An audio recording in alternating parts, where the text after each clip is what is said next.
Hello and welcome to PMI's Uncommon Sense podcast, tools to improve your work forever. I'm Susanna Clark, Managing Partner with PMI. Our Uncommon Sense podcast is a 15-minute conversation with our expert consultants. They talk a lot of common sense, although much of it is not common practice. And that's what this podcast is all about. We want you to be inspired to improve your business through learning more about the tools which can help you succeed and grow. So hello everybody. Today I'm joined in the studio by Jan Gillett. Jan, it's great to have you with me today. Thank you so much for agreeing to join me. Well, it's great to see you. I mean, it's a long time, but great. Yeah. And today's episode is going to be a bit different to our normal episodes. This is really to, in recognition of the passing of Dr. Deming 30 years ago. And I thought it would be really interesting to have a conversation with Jan because Jan met Dr. Deming, and I know the work that he was doing was a foundation for the thinking that you brought into PMI when you were managing director of PMI. So I think let's get straight to the key question that I wanted to talk to you about, which is, tell me what it was like, what your first experience of Dr. Deming was and meeting him and how that developed your thinking, I suppose. Yeah, right. So that's an even long time ago, of course, 1987. And I was managing director of a company which was a Ford supplier. Mm-hmm. And we, amongst another 200 Ford suppliers, we received the command to adopt the Deming approach to total quality management. And for as far as I was concerned, that was the what of what, really. So I was enabled to go to one of the conferences that he was giving or appearing in the NEC that summer. And I also was able to meet up with people from the British Deming Association, which had been set up very recently. And it's really hard to overplay the impact on somebody who had spent 20 years nearly at work in big companies, being very frustrated about what we had been taught and how they were working. And all of a sudden, here was this guy talking almost completely counter to almost everything. Right. And the company I was managing director of hadn't been there long. It was quite clear it was a reasonable crisis. And I took the decision that I would be yet another casualty unless I tried to do something different from just cutting the costs and managing the complaints. Okay. And so I launched into, on the basis of not very much evidence other than what Deming was saying about the attitude of bosses, about needing to understand various parts of how the organization worked, that I just thought, and he was clearly credited with being a lot of the thought process behind Toyota, which at that stage was the miracle organization. How do they do that? Committed my future career thinking, I've got an opportunity here to learn a lot and make a difference, or just be another casualty. I did lead some great changes in this business. We did employ a consultant, half of whose work was kind of useful, but most of it not really. And then the company I was working with got taken over, and I thought, right, I've seen enough. This is the way in 1990 to do this work. Mm-hmm. And so I was then recruited by the American PMI, Process Management International.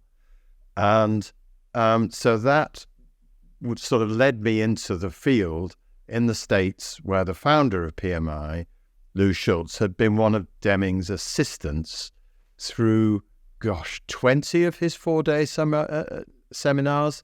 And for those who don't appreciate it, he spent 10 years doing probably 2 4-day seminars a month Right. across the states and to some extent into other countries too, which would be 500 to 1,000 people Wow. hanging on his every word.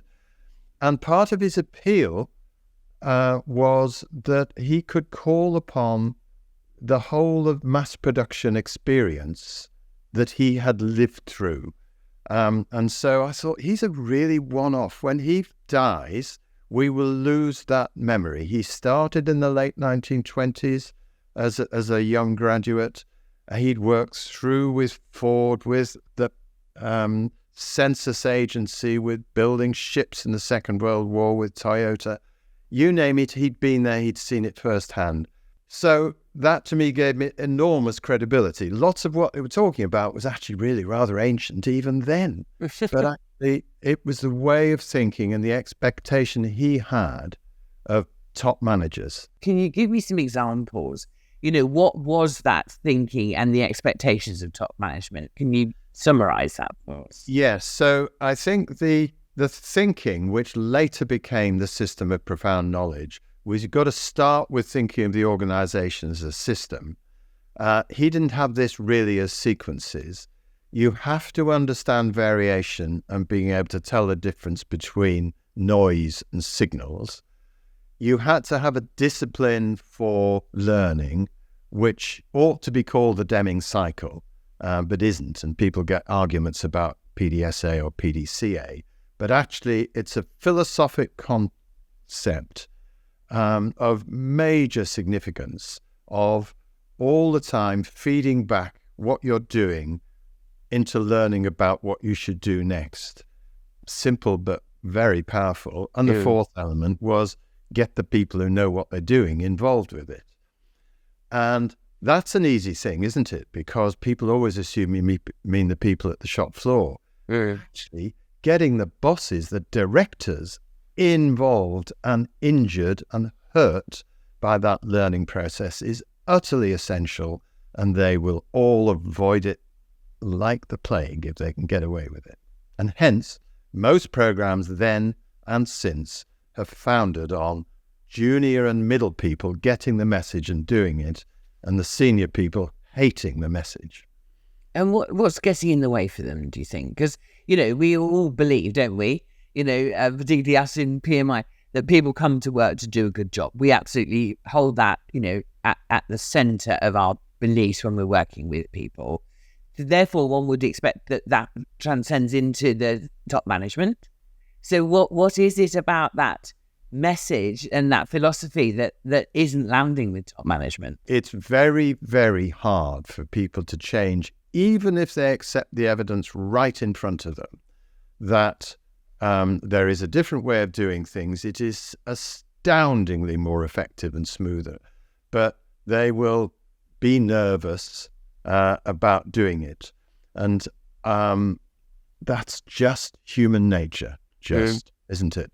Actually, there were various occasions where there would be people in clients, quite senior people, who recognized the challenge of getting this across to their colleagues and were pleased to have people who admitted to them as consultants, actually, we don't have a solution we're going to tell you to do. We're going to work with you. So you find the solution. We'll provide the thinking and the tools, but we don't know how to run an aerospace plant. And that is universal, that you can read as much history as you like, going back as many hundred years as you choose, right to this present day. Those issues of change, of personal change, of organizational development are timeless. And you talked earlier on, old man, been around a lot, obviously had an enormous following, to be able to deliver that many of those conferences that frequently with that number of people attending. How does that apply to what we're faced with today? The world has moved on and changed. We've got all sorts of other currently economic challenges, huge sustainability challenges, and those are both affecting organizations. So does it still hold true, his philosophies? So where we've got to now, and people say, oh, of course, today's problems are different, aren't they? Yes, of course they are, but they're not different in kind. all work is still a process. Steps. All organizations are systems. They need to get processes interacting on behalf of the whole system. Most payment systems systematically destroy that. All processes vary. If a process looks as if it's not varying, that's because somebody's fixing the numbers. And that doesn't matter whether you've got vast amounts of machine learning data. It will produce variations in what's going on, but maybe overwhelm the understanding of those variations because there's so much data. And as you go around the scientific method, which is what the Deming cycle, PDSA is, really you can see roots of that in what Newton was writing about in the 1600s and Galileo a bit before him. That's a philosophic key issue. Nothing to do with whether you're talking about autonomous vehicles or working on a Model T Ford assembly plant. And I do this all the time with my Tesla, and it fails all the time. There is no system for feedback into that system. So if this system which is interlocking processes, never has any feedback coming into it, and it's subject only to the direction of a single mind, it can't have single figure parts per million failures. And what's more to the point, autonomous vehicles require maybe single figure parts per trillion, because there's a lot of things going on. The philosophy of the American car industry is we're always 2 or 3 years away from cars with no steering wheels. The Japanese, when I last looked, were saying could be 2105. That's a philosophic difference. Yes. And if you had your opportunity again to go to a conference with Dr. Deming, if he was still with us, is there a question you wish you'd always asked him? Well, I did go to quite a number of them, and ever since I was about so high, I've always thought if a company's paying me to go to a conference, I need to stand up and ask a question. Yeah. I slowly learned that if you're going to credit your company, you better make sure it's a useful question. Yeah. I think I'd want to inquire further into some quite arcane philosophic implications of what is learning. Without expecting to get the answer, because that's what is learning is surely an unanswerable question, but you have to keep on trying to find out in today's circumstance when people think that something called artificial intelligence will help them. Well, it might, but I asked it to do my biography with a few hints. And it credited me with books I haven't written, and didn't credit me and you with the book that we wrote together. And people believe it. Now, that's the challenge that I haven't got the first idea how to approach. Don't think Dr. Deming would have really wanted to think about. Jan, thank you very much for your time today. I really appreciate you taking time out of driving to the golf club in your Tesla and joining me today. It's great to see you. A significant year in 30 years of Dr. Deming passing. So thank you. Thanks. Thank you so much for joining us.